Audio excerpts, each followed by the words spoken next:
Hi everyone, my name is Niels van Doorn. I lead the Platform Labor Research Project and I work at the University of Amsterdam. The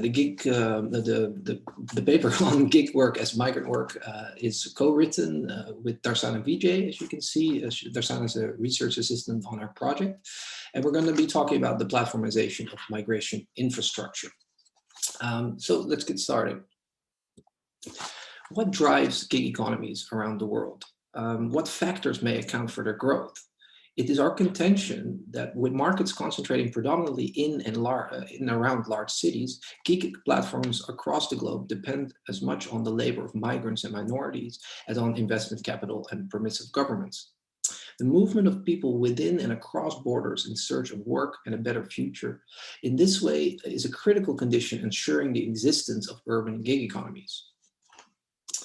There's thus an urgent need to center migrant experiences and the role of migrant labor in gig economy research in order to generate a better understanding of how gig work offers certain opportunities and challenges to migrants with a variety of backgrounds and skill levels.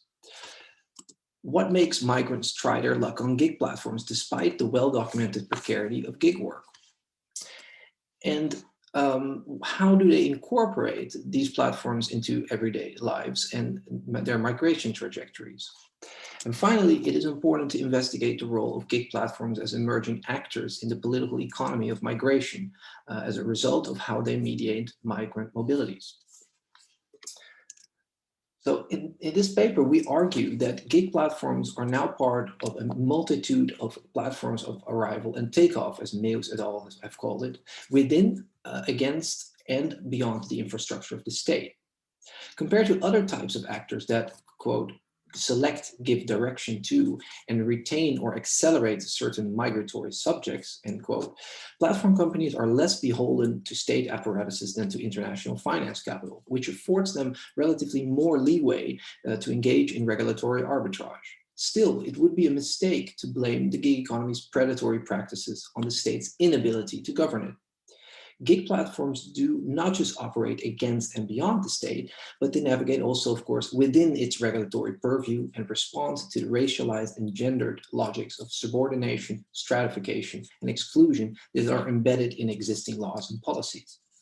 Accordingly, they generate new chances and risks for migrant workers whose mobility is often regimented and curtailed, resulting in what we see as the formation of an app-based alternative to or extension of, perhaps, existing infrastructures that mediate processes of migration and arrival. So that's kind of the conceptual wager, the critical wager that this paper puts forward. So just very briefly, a bit of information about the study that grounds this paper and the argument. So as I said, I lead the Platform Labor Research Project.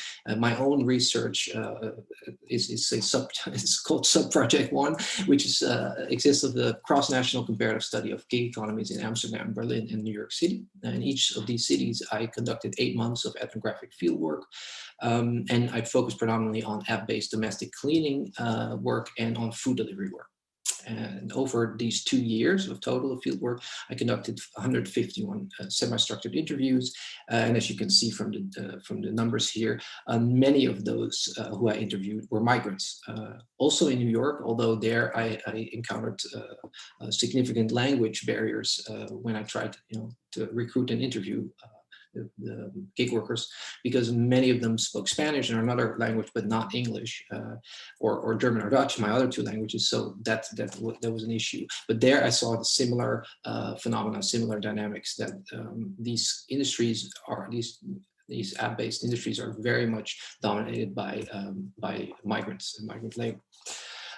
So now I want to turn to one of the people I've interviewed, who is Natalia. She's 39. She's a Brazilian who lives in Berlin.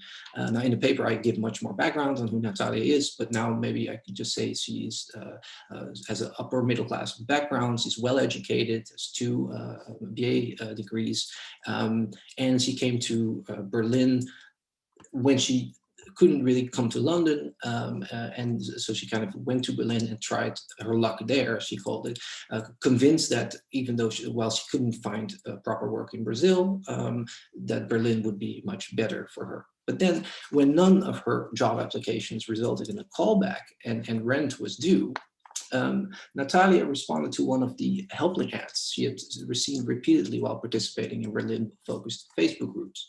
She was surprised that the company did not meet with her in person and expected very little from her in terms of documentation or work experience.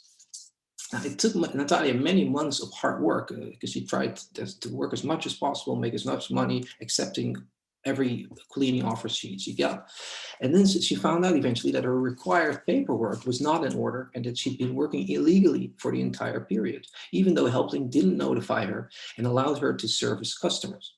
A roommate eventually had to explain to her that in Germany, self-employed workers like her can only obtain a so-called Gewerbeschein, business license, after they complete an in-person Anmeldung, address registration, at an office of the Berlin municipality. So this is a quote from Natalia. This is from the interview with Natalia. She said, and then I realized I never did it properly because I thought that you could file online. I really honestly thought that it was everything like here in Germany, right? Like things should be online because even in Brazil, you can do that kind of stuff online. And I sent them like the documents that I filled and they said, okay, you're good to go. So apparently the fact that the completed online documents Natalia submitted were only the first step towards obtaining this Gewerbeschein did not matter to Helpling, whose negligence put her in a vulnerable position. Because not having a proper business license meant not having a so-called Steuernummer, a tax ID, which meant, in turn, that she wasn't on the radar of Berlin's tax office. And as she said, and I quote her here, I didn't have anything, so for the government, I didn't exist, end quote. So the question here is, how was Natalia able to work in these circumstances? Well, drawing on their research on employment agents recruiting migrant domestic workers in Singapore, we and colleagues highlight the essential work of translation that these intermediaries engage in. They contend that, and I quote here, you can read along, the purpose of brokerage, so labor market brokerage here, is not to automate, quicken, or replicate processes, but to bring together and activate the overlapping regulatory frameworks and dominant sociocultural modes of understanding that underpin the transnational migration industry, end of quote. So we find it interesting to think about these claims in the context of companies like Helpling, which would deny any link to a transnational migration industry and persistently avoid being identified as employers or staffing agents even. Indeed, such disavowals explain the restricted translation work provided by these platforms, which customarily actually, to quote again to we et al., automate, quicken, or replicate processes that would otherwise require more effort and knowledge. So while Helpling and other platform companies do offer migrants basic information about regulatory frameworks and required paperwork, they stop short of ensuring that those who are onboarded indeed understand and comply with existing laws and requirements. Because Helpling does not see personalized explication and compliance monitoring as its responsibility, migrants like Natalia can get into legal trouble with the German government, whose misclassification of Helpling as a platform and of Natalia as self-employed sanctions the former's labor casualization and the latter's precarity. We should thus view Natalia's situation, which I've just briefly sketched, as co-produced by the German state's ongoing institutionalization of precarity, first through mini-jobs and then through the increasing stimulation of self-employment, which has a particularly negative effect on migrants and other labor market outsiders. So nevertheless, the gig economy will continue to provide transitional opportunities, as Jane Geyer would call them, that sustain the aspirations and trajectories of migrants like Natalia. This is because the gig platforms form what you could call plug-and-play arrival infrastructures, offering immediate income streams that can function as financial stopgaps and potentially offer also a stepping stone to something better. Yet due to their mix of accessibility and what Benjamin Bratton has called generative entrenchment, they also have a penchant to ensnare migrants who already face structural barriers to the labor markets and the welfare provisions of host countries. In other words, it's easier to access a gig platform than to leave it. And leave it for what? What does it take to graduate from the gig and move on to something more sustainable and rewarding? Helpling may have lost its appeal among members of Natalia's social circle, but as he also notes, there are always Brazilians on the Facebook group saying, oh, I'm looking for a job, I'll accept anything. I can be a cleaner, I can do babysitting, I can do this and that. I think that happens a lot in London. she was still eyeing a move to London at that point. But I found it really interesting to see that when someone puts up, oh, this app Job Today, which was one app that was being discussed in this group, people go like nuts. So as long as there are a few better alternatives, and migrants are, in one of our participants' words, desperate for work, platform labor will feel like a step up rather than down, because it promises to lift them out of their supplicant positions and circuits of informality, even if the gig economy, and helping here, reproduces many of the most pressing problems associated with informal labor markets. So as our research demonstrates, gig companies capture disaggregated migrant labor and render it productive not through highly regimented and regulated supply chains, which is often the case in migrant-dominated sectors, but via relatively open yet platform-governed marketplaces where millions of ultra-short-term contracts stipulate the risks and the responsibilities of service requesters and providers. As such, we argue that gig companies accelerate the multiplication of labor, in Mazetra and Nielsen's word, and deploy new strategies for its valorization. Now, importantly, this multiplication of labor simultaneously results in its renewed segmentation through what we identify as an emerging app-based migrant division of labor. Despite being differently positioned in terms of race, class, gender, and legal status, age as well, as my research bears out, migrants are increasingly taking up precarious gig work, just like they previously accepted and continue to accept jobs with low pay and little protection. We should situate this app-based migrant division of labor within, and this is then the final part of our argument, within a broader development, which we call the platformization of migration infrastructure.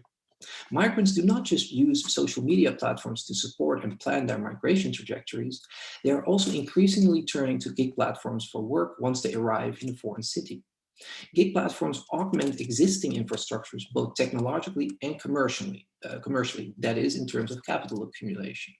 Although not usually associated with state-governed managed migration, gig platforms are increasingly taking on an important macroeconomic role as absorbers of migrant labor. Because they do not have gig workers on their payroll, their so-called onboarding or hiring practices are highly compatible with the speed of migrant mobilities. Furthermore, as investment vehicles for capital looking for potentially high returns, gig platforms likewise absorb global flows of finance capital. Crucially then, what links gig platforms' ability to absorb both migrant labor and finance capital is how they leverage data. Datafication, on the one hand, allows for the algorithmic management of migrant gig workers at scale, while on the other hand, it allows platform companies to deploy this data for, one, the optimization of its operations, two, the development of new products, and three, the sourcing of new funding rounds. Investors, after all, love data-rich tech companies, and gig platforms have managed to promote themselves as such for about a decade now. But where does this data come from? Well, obviously it is captured from migrant workers once they've logged on into their apps. And even when they're not logged into their apps, they're still generating data for these companies. Ultimately then, platformization of migration infrastructure results in the financialization and assetization of migrant labor, whose data generating potential renders it a valuable asset, promising an ongoing influx of investment capital from shareholders looking for big returns at the moment of a company's IPO or acquisition. While migrant labor has previously been subject to financialization, as when migrants' remittances become incorporated into financial markets, and there's been some research on this, never before has this process been mediated by platform companies whose rigid fealty to shareholder interest and money hemorrhaging business models pose a direct threat to the livelihoods and well-being of migrant workers across the globe.